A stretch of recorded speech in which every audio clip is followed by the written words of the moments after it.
All right, real quick response video for the Alabama stop. I want to thank Nelson Malden again for being willing to do the interview. It was a really cool experience. Nelson was someone that I met on a service trip when I was going to school at Creighton. I coordinated a service trip to Montgomery, Alabama, and we were able to meet Nelson and talk to him. And I had some correspondence with him in the last couple of years, and he was willing to do the interview. I was really excited to do it. I think he offers a really unique perspective on the history of race relations, but especially the civil rights movement in the 1950s and 60s.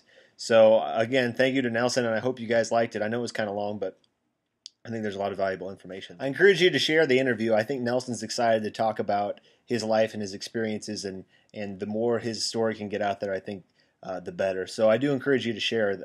Okay, we just have some responses to the question.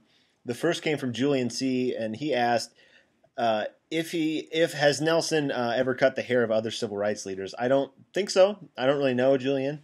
What I thought was interesting about your question and about Nelson in general is I think that Nelson thinks the most interesting thing about him is that he cut Martin Luther King's hair.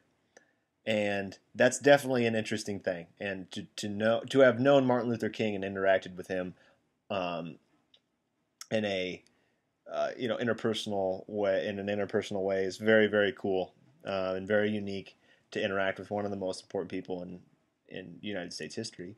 But I think the coolest thing about Nelson is that he was an active participant in the civil rights movement, that he was a part of that. He participated in the bus boycotts. He participated in the Selma March. Those were very, very important events in initiating change in the way that African Americans, Black Americans were treated in the South and around the country, and that's very, very important. I think personally more important than cutting Martin Luther King's hair. I think that's the coolest thing about Nelson. So I don't know if he's cut any other civil rights activists, or famous civil rights activists' hair, but he participated in the civil rights movement. I think that is awesome, and I'm really glad that he was willing to talk. There was another question that came from Trevor. Trevor asked, during the civil rights movement, Birmingham was referred to as Bombingham. Why was that?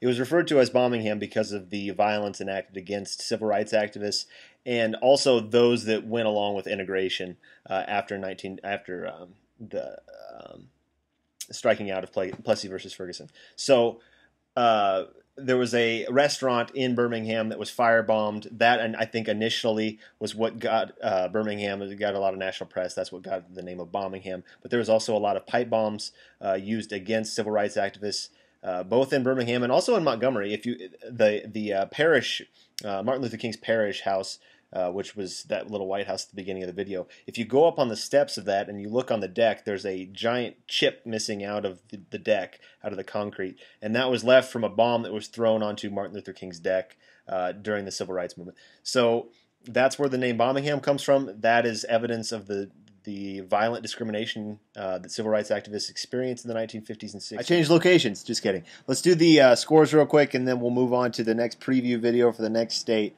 New leader on the adult side of things, Trevor R. has 65 points. Jenna Krembeck has 63 points.